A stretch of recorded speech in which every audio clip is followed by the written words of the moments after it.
now. Let's check and see if I am, in fact, streaming on live on YouTube. Let's take a look here. Fact. Yep, streaming. There I am.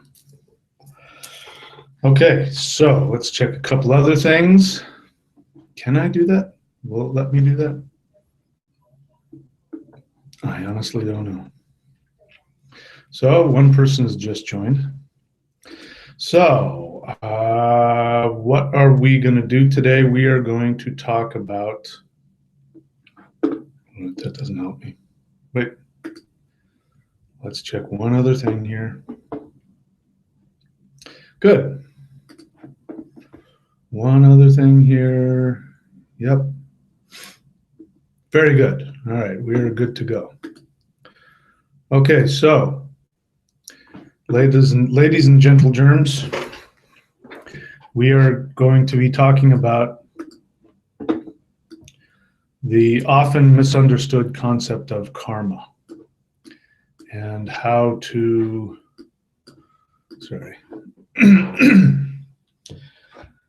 how to unlock your positive karma.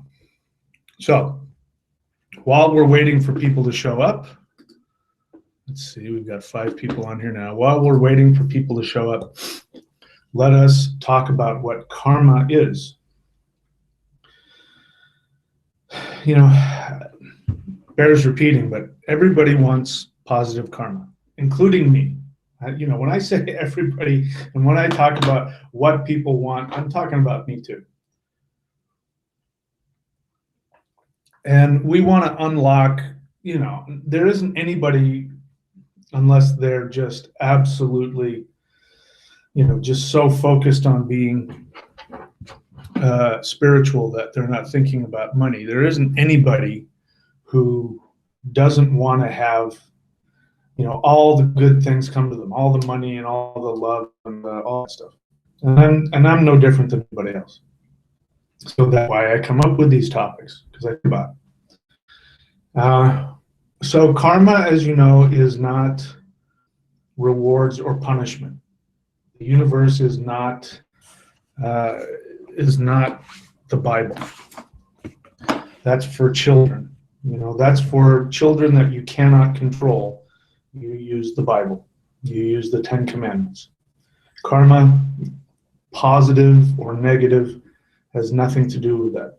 Karma is just simply the result of your actions. I think karma actually, I could be wrong about this, but I believe that the word itself is even derived from action or arms or something. You actually have to put effort into it to get something out of it. People who are born lucky, there's really no such thing as luck either. See, here's the thing about the universe, is that the universe is incredibly impartial when it comes to paying back, when it comes to rewarding. So if there's somebody who has tremendous talent in some area, who has ability, who has strength, who has bravery, something, whatever it is, you know, I can think of, you know, all kinds of things that I wish I had more of that I see other people have. It comes from, at some point, they worked for it. In this life, most likely in previous lives, they worked for it. And we talked about positive karma isn't just the things that make life easy, although that could very well be positive karma. We talked on the free YouTube channel, I talked about how there are plenty of celebrities who have you know, no shortage of money and fame and talent and skill and everything else, and they are miserable. And so, you know, how much of that is a curse and how much of it is a blessing?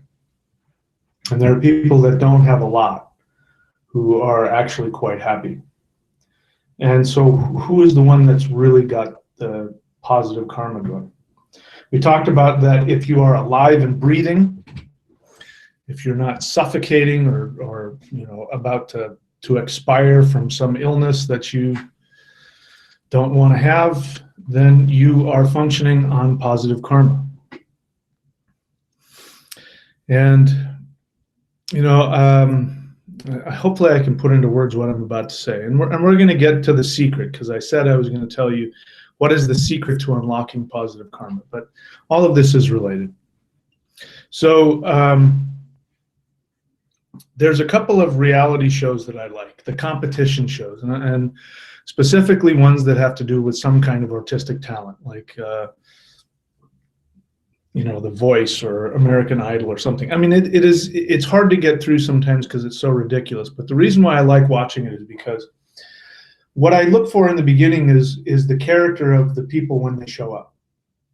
Because it's not always the person that has the most skill or the most knowledge or the most talent that ends up winning. It's the person that, and I'm going to share it with you, knows how to unlock the positive karma within them. And, as I keep teaching you, the most important thing that you can learn how to do is be conscious of all of your thoughts and feelings in any given moment. What is your emotional agenda in any given moment? And to know what the fundamental assumption is.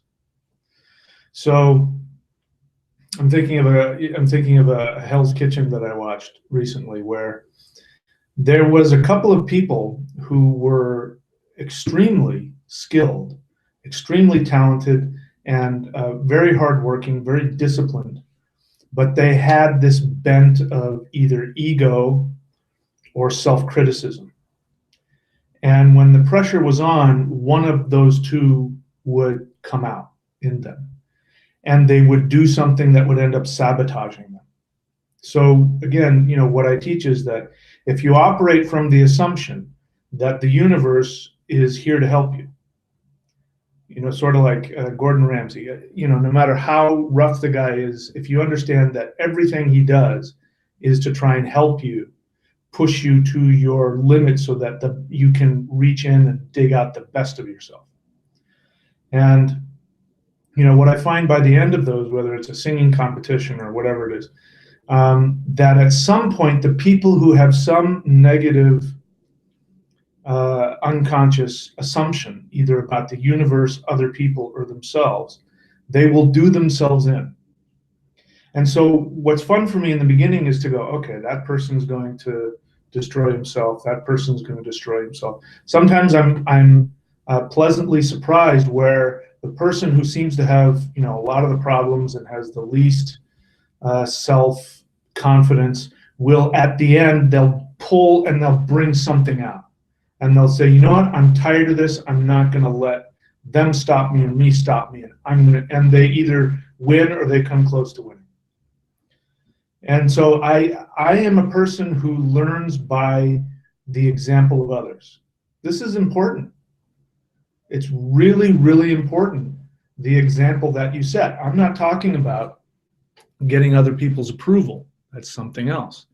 Talking about setting the example of, again, living that principle of, I am going to believe in myself, I'm infinite, and I'm going to believe in the universe. And this isn't about other people. This is about me against me, or me with the universe. And when you face challenges, overwhelming challenges, and you stick to that, we can call it integrity if you want. When you stick to that, that is an example for others. Even the people who end up doing whatever they do to you, positive or negative, they got their own deal going on with themselves. That is an example for them, and setting that example, that in and of itself is going to be good karma. But speaking about good karma, it's like, if we're talking again about these reality shows, competition shows, the winner walks in. It's like the first challenge that they have to go up against. That's when they win or lose. Even if they stay in for most of it or almost all of it, it happens in that first challenge. And if in that first challenge, they can dig within themselves and operate from that place of, I trust myself, I trust the universe, and that as long as I am authentic, I will be rewarded for who I am. People who have that within them are the people who end up winning. And people who have that, whether they realize it or not, what they're doing is they are, in fact, withdrawing from their own positive karma. They're withdrawing from it and they're creating it. So it's sort of like having a successful business where you make some money selling something, you take that profit, you put it back into the business. Makes the business better, makes the product better, reaches more people, you make more money. You take that, you put it back into the business. So here's the secret to unlocking good karma. And I'm saying this with the knowledge and with the desire for those people who are really up against it. I am speaking directly to people who feel as though that the universe has it in for them. That they have a bunch of negative karma that they have to go through. That, and I know, because I've been there. I've been in that spot where it just feels like Saturn has his thumb on me. And no matter how hard I tried, if I tried to wiggle out of it, the thumb just got harder and harder. It was like, gravity increases. It's like one of those things that the harder you pull against it, the stronger it pulls you. Like a boa constrictor. Boa constrictors, they wrap around you and they start to squeeze. And the moment that you struggle, that's what they're waiting for. They're waiting for you to struggle, because when you struggle, that gives them the ability to squeeze tighter and tighter and tighter until you can't get any air, can't breathe. And karma is like that. And the difference between that and a boa constrictor is that a boa constrictor is going to kill you no matter what. I mean, karma is not trying to kill you. Karma is trying to get you to stop fighting yourself. I talked about the example of somebody who was jailed in a third world country in 3 floors underground, in solitary confinement. Nobody can reach him. And I said, if what I believe is true, then if that person says to themselves, I don't know how, but I am going to get out of here. I don't belong here. I have a purpose to achieve. I deserve to enjoy my life. I am going to get out of here. And if my theory is correct, that person will in fact get out of there, because that mindset that I just gave to you is in fact going into your positive karma and withdrawing from it. And so if we go back again to the example of the reality TV show, when the person shows up, the first challenge, whatever that challenge is, when they hit whatever is challenging for them, from the first moment when they say, you know what, it's not about me versus them, it's me versus me. And I am going to improve myself, and I am going to win.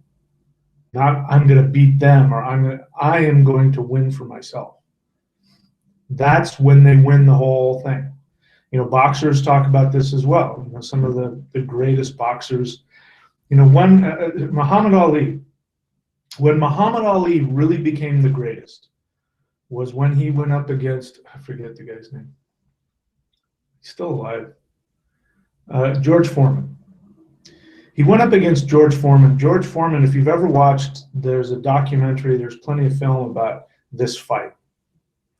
And George Foreman was just big and strong, and he had fists of steel.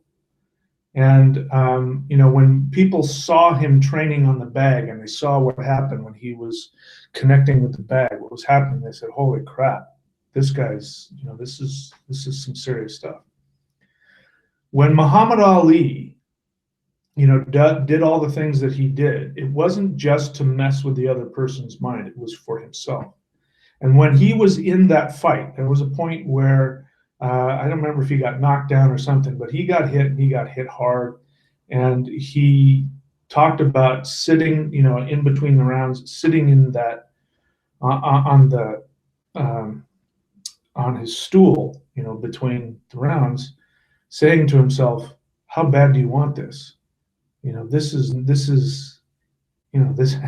How bad do you want it?" And he ended up winning.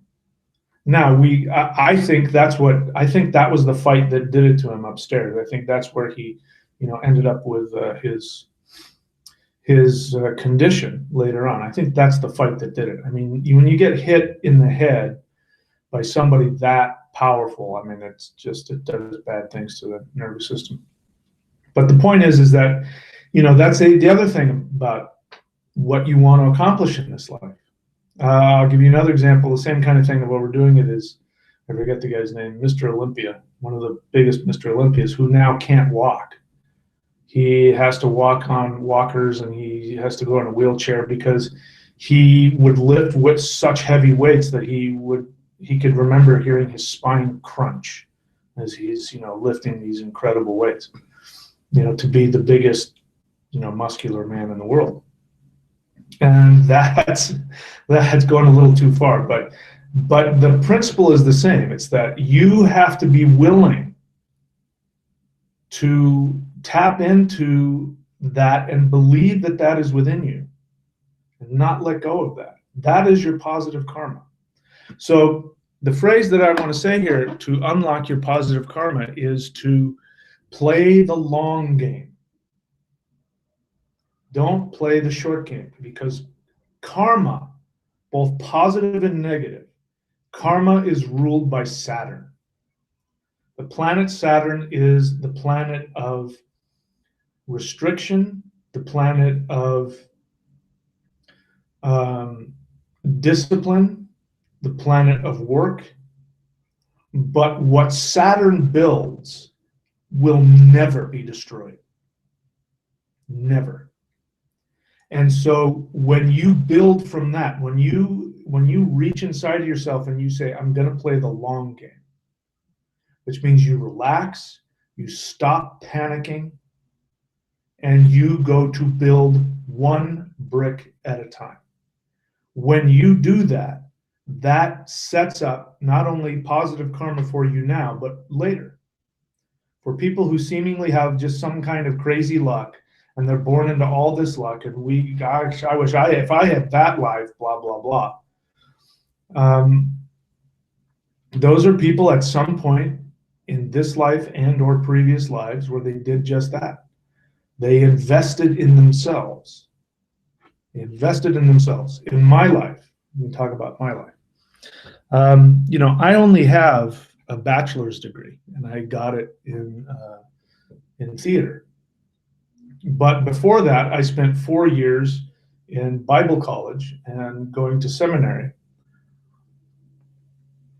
And while I was there, I studied classics, language. Classics is, I don't even know if they teach it in college anymore, but classics is philosophy, history, language, all that kind of stuff. And I would tell people, they'd say, what's your major? And I'd say classics, humanities classics. And they'd say, what the hell are you going to do with that? And I didn't have an answer for them, because I wasn't doing it thinking, oh, I'm going to go into business and I wasn't thinking about that. I was only interested in learning. That's it. I never thought beyond that. I just wanted to learn. And so now, what is it that I do on my channel? I talk a lot about language. I've used those abilities to be able to unlock what I believe to be what our ancestors were given, and I believe where our ancestral shamanic practices were destined to go.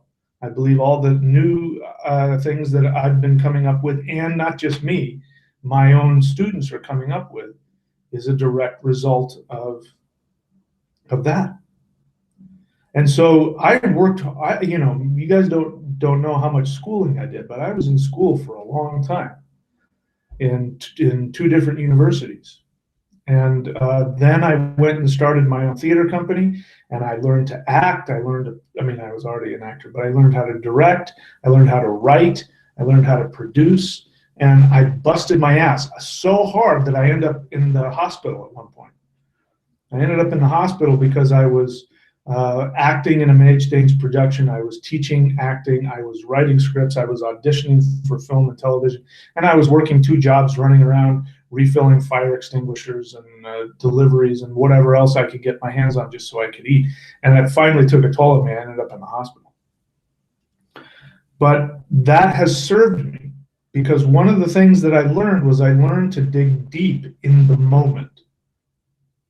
You know, when you're up against it and you dig deep into the moment, in this moment, when it's all coming at you, and you don't flip out and you don't panic and you don't give up and you don't tune out, and you dig into yourself in the moment.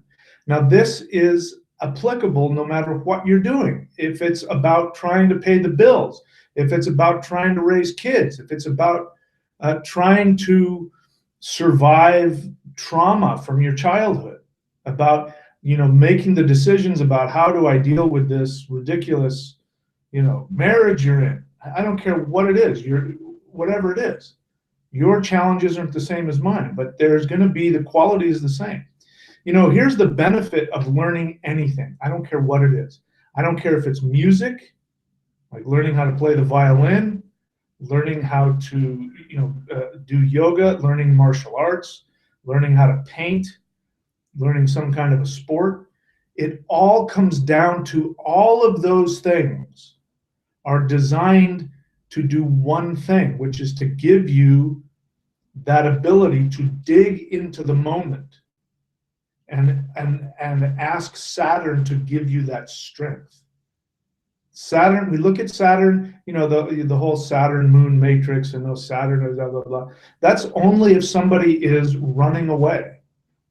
If you're operating from fear, then that's what Saturn is. Like Kali, Kali is the goddess of Saturn. And so is Hela, by the way, now that we're talking about it. When you look at Kali, the goddess Kali, she is naked. She has a necklace of severed heads or skulls, I can't remember which. She has a skirt made of severed human arms. She looks horrible. Her tongue is sticking way out and blood is coming out of her mouth. That's if you are fighting. If you are trying to escape your own lessons that you want to learn, that your soul wants to learn, that's what Saturn looks like. It looks like this evil, horrible thing that's trying to devour you. When really what Saturn is trying to do is trying to devour those things in you that aren't serving you, that are sabotaging you. Hela is the same. She's half corpse, rotting corpse, and half beautiful maiden. It means that when you are attached to those things that are rotting, that don't serve you, your old attachments, your fears, your resentments, the seeking the superficial way out, when you're attached to that, and that stuff, it's like cotton candy. You leave cotton candy out, what's going to happen? Flies are going to fly onto it, and then it's going to, they're going to lay eggs, and there's going to be, that's what that is. It's sweet in the mouth, does nothing for you, but if you try and hang on to it, it's going to get, it's going to get maggots. And that's what she represents. If you aren't attached and you let go, then what ends up happening is that then she becomes this beautiful maiden. So the secret, no matter how bad things are for you, you stop panicking. You dig into yourself and you say, I'm going to trust the universe. I don't have any evidence for it right now, but I'm going to trust. I'm going to trust that it wants the best for me, and I am going to trust my infinite soul. This is how you get to find out what your soul desire is. You've seen, I just have no patience. I have no compassion, no empathy for people who make mistakes, who want to tell me why they can't find what they truly love. And they give me all kinds of excuses. I have no sympathy for that. And it's not because I don't care. I care a lot. It's because I'm not going to co-sign anybody sabotaging their own enlightenment. I'm not going to do it. I'm not going to do it. All right. So now I'm open for any kind of questions that you have. So we've got 8 people on here now. Okay, let's see. Ginunga Greg, question. In regards to your recent video about the 5th house, can you share your thoughts about my chart? All right, let me go get your chart. Hang on.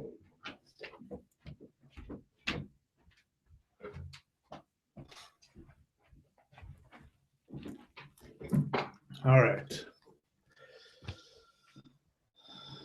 Ginunga Greg. Greg, what is your, what's your actual name? I know who you are, but I need to remember your last name. Greg,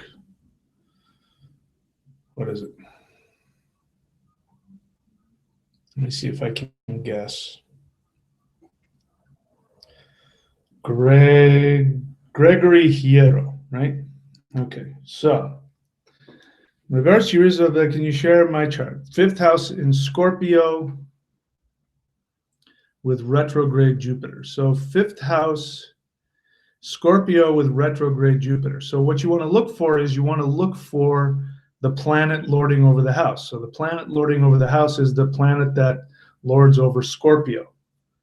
By the way, anybody listening to this, if you're not familiar with Vedic astrology, then this isn't going to make sense. There are people on the other free channel who are trying to figure out, and I can tell they have no idea what they're talking about.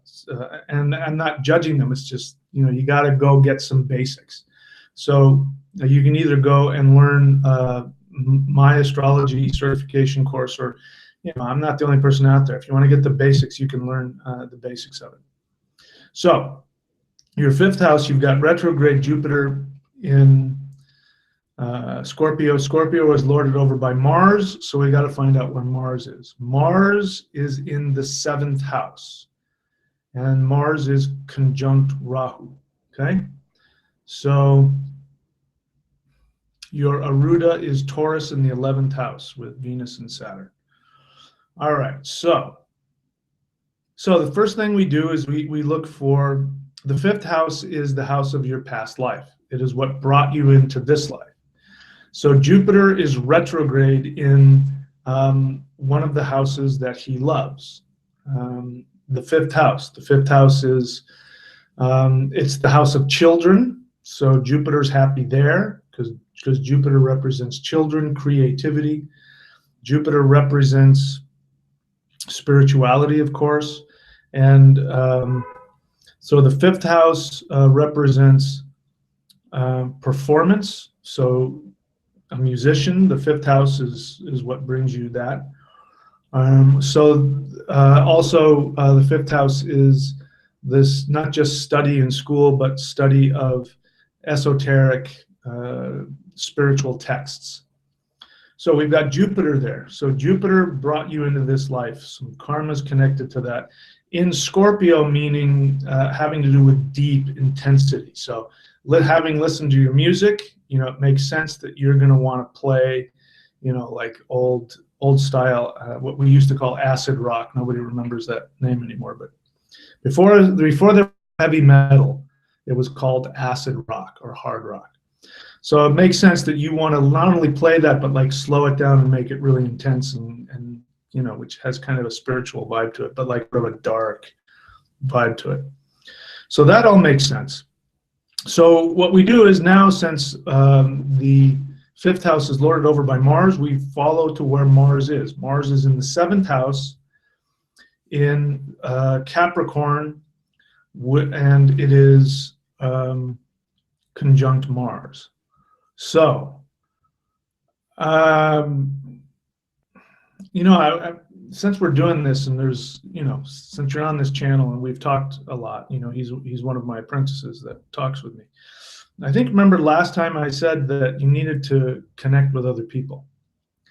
Rahu in the 7th house means that you have a deep desire to connect with other people. Ketu in the 1st house makes you isolate, but it's not helpful for you. You know, it's something that Ketu sort of does to you and isolates you, but you really need to reach out. Your essence, Rahu is saying that you really want to connect with other people, because the 7th house is other people. It's relationships. It means marriage and relationship, but it just means people in general. It means being out in public with people and going to parties and hanging out. You need that. You got Mars in there, though. Mars creates division and strife. So these two together make it challenging for you to connect with others. So you've got to learn how to get Mars to work for you.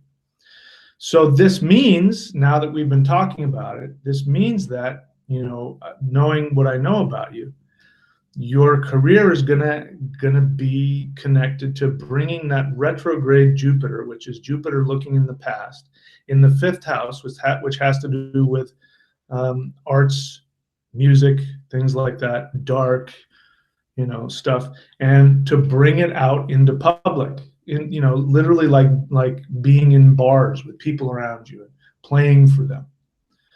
And you got to get over that. What happens when you do that? I know what happens when you do that. You project that other people are thinking negatively of you. So you got to get rid of that. You got to push through that. You got to do the one thing that is most challenging for you to do. That's what's going to bring you the greatest money. The Aruda is Saturn and Venus in the 11th house. So Saturn and Venus means that Venus is arts, entertainment. The 11th house is networking, among other things, networking with people. So that means get your music out to the world. And the 11th house is the gains that you make from your hard work. So it means that when people see you, they see you as a hard worker who's also artistic, because Saturn in that house represents discipline and hard work. So people are going to see you as that musician that they can count on. Like if you're playing in a band, you're going to be there. You're not going to be, soloing on top of somebody else. You're going to be there holding that tempo, that beat, the melody, whatever, for the good of the band. That's how people see you. And that needs to be given out to the public. So there's that. What else? Crone woman walking question. Can I have a Vedic chart done for my newborn nephew? I don't know what you're asking me. Can you do that? Of course you can. Are you asking me to do that for you now? I'm not going to do an entire chart for somebody. You can definitely, purchase one for him, or, when we're talking, we can do that. But can you have one done? Of course you can have one done. I think that's a great idea. What a great gift to give him and his parents.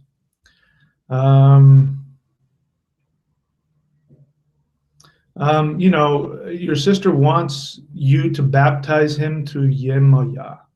Well, I would trust her instinct, and I would let her do that. You got nothing to worry about there. Go ahead and do that. I wouldn't, question that or double check that. I would respect her wishes, and I would respect her instinct on that. Okay, so all right, so there's that. What other questions do you guys have? This is for you. It's sad for me that there's only 8 people on here,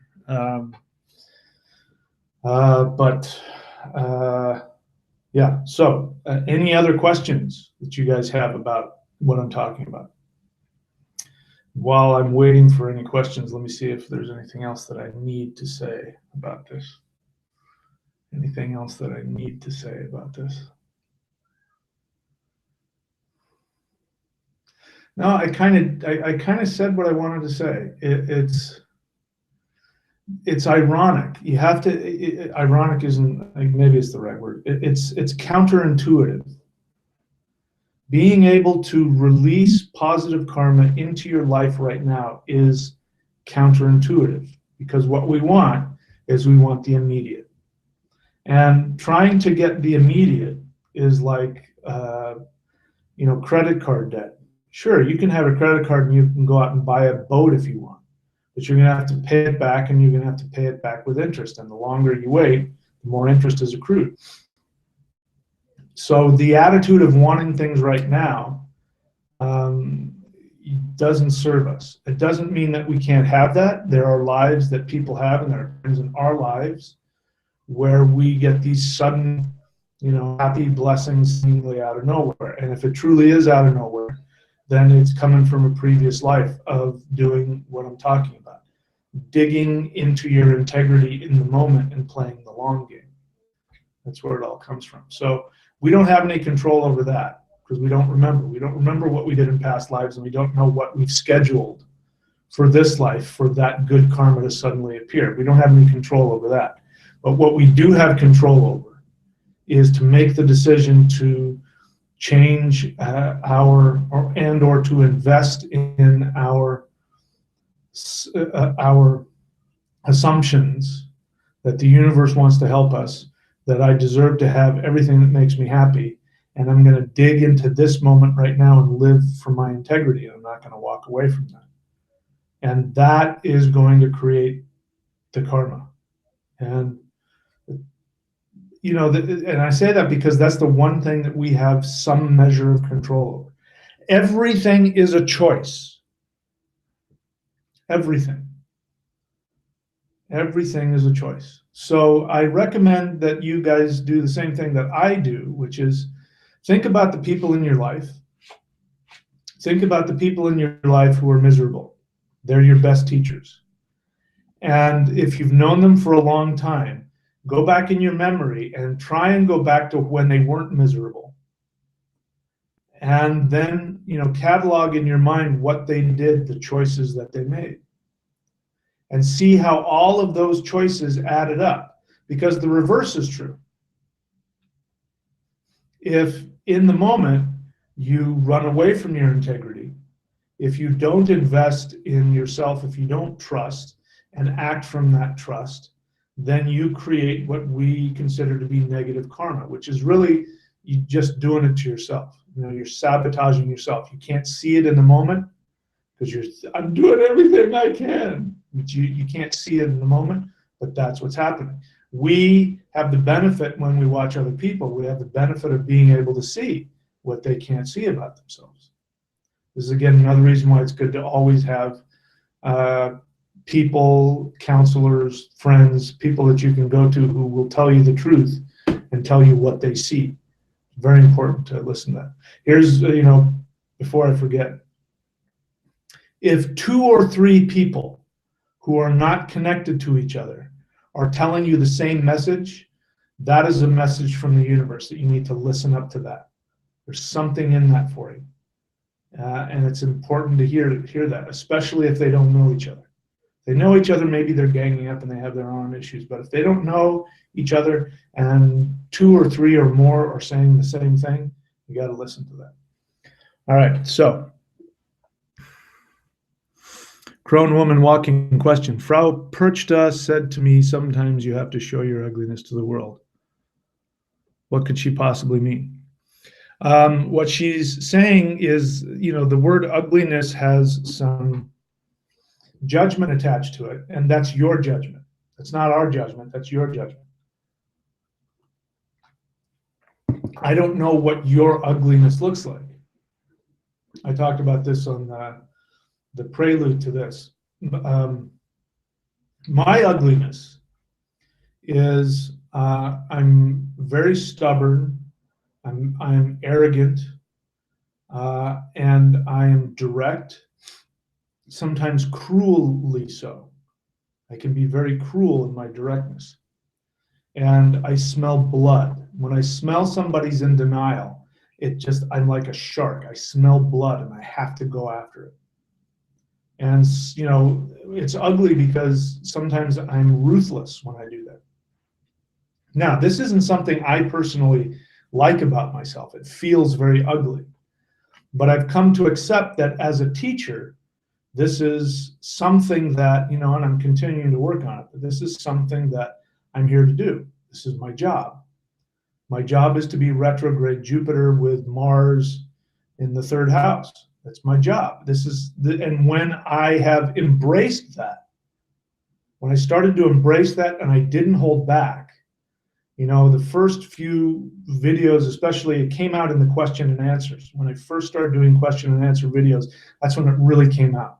And afterwards, I'd be like, oh my God, I can't believe that and I felt so embarrassed and shameful that, oh gosh, now I'm supposed to be this teacher and people are going to think all this about me. And the next thing I saw was people sending me money and sending me, thank you so much. I love how real you are. So their experience is that I'm being real. My experience is that that's ugly. Your ugliness is something that is going to be something that your ego, it's your own self-judgment. This is why when it comes to your Aruda, and I know you're Aruda, when it comes to your Aruda, you have to do that second list that I suggest, which is writing down all the things you don't like about it. And then those are the things you punch up, because that's where your ego is holding you back. Don't worry about looking good. One of my African drum teachers would say, if you're going to make a mistake, make it a big one. Who knows? It might be brilliant, but just sit in the corner. Make it big. So your ugliness, try it. I mean, what have you got to lose, especially at this point? What have you got to lose? Put it out there. What's the worst that can happen? And I can tell you from my experience that, the more successful that I became using these so-called ugly things, the more uncomfortable I became. But my need and my desire to be financially solvent and successful was greater than my discomfort. So I kept on doing it. I just put my ego aside. I said, if this is what's going to, keep me afloat, this is what I got to do. And I went ahead and did it. And, now I'm starting to embrace it.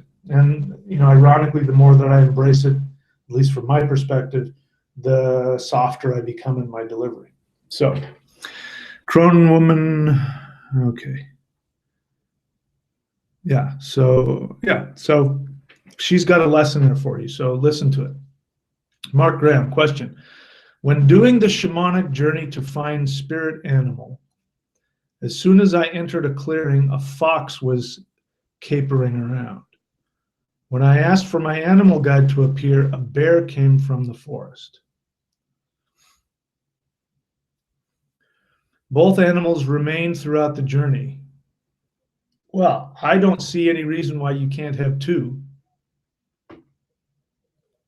I mean, when it comes to shamanic journeys like that, especially things that happen that you're like, where did that come from? That's how you know you're having an actual shamanic experience. I would say talk to them. You can talk to them. Bring them up, bring the fox up and say, hey, Mr. or Miss Fox, what is our relationship? Ask the bear, what is our relationship? Ask them both, why are both of you here? It's a really wonderful opportunity. You get used to listening to that. Even if we say, that this is your unconscious talking to you, it doesn't matter. I mean, it's still very powerful stuff. So that's what I do. When something or some character comes up in a dream or in a vision or in a shamanic journey, I will ask them, who are you? Why are you here? And they'll tell you. They will definitely tell you. Ganunga Greg, question. Sometimes after opening the thunder wheel, I step out of the circle to grab the remote to lower music. Is it best to stay in the circle until I close it? Yes. Yeah. Yes. I'm laughing because I understand and I relate. Okay, so how long have we been on? I've been babbling for a while. How long have I been babbling? I don't see 44 minutes. So I've been on here for a while. You guys have had some good questions.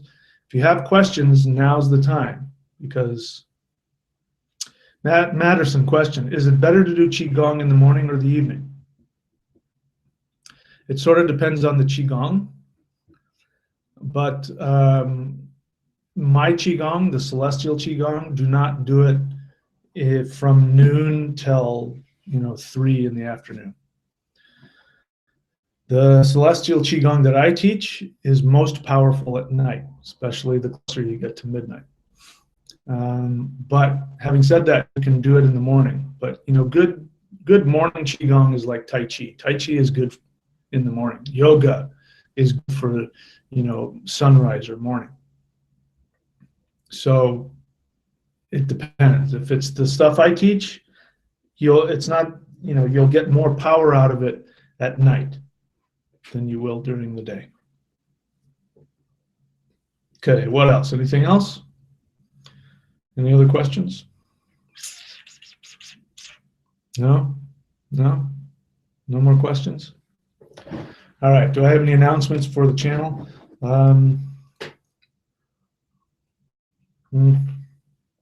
Nothing's coming to mind. The one thing that will be happening is that when I get ready to move to Australia, I might stay with the same schedule in terms of people that work with me. I may have to stop using my phone and talk to people via Skype. And I'm fine doing just audio Skype. I don't need to, do the video thing, but we may have to start doing that. I might keep the same hours. I haven't decided yet, but we'll see. So just be prepared and be flexible for whatever may be coming down the pike in terms of that, which is in a couple months now. I'm going to be on a plane June 16th. And if I have my way, I will not be coming back to the United States. But at this point, I don't have any control over that at the moment. All right. So again, I'm not seeing any more questions. So I'm going to go ahead and wrap things up for this deal. All right, guys. Keep coming with the questions if you have questions, and you have things that you want me to focus on and talk about. Feel free to put that in the Patreon discussion, and that's it. All right. Talk to you later. Let me double check. Any last questions? Nope. Okay. See you guys later.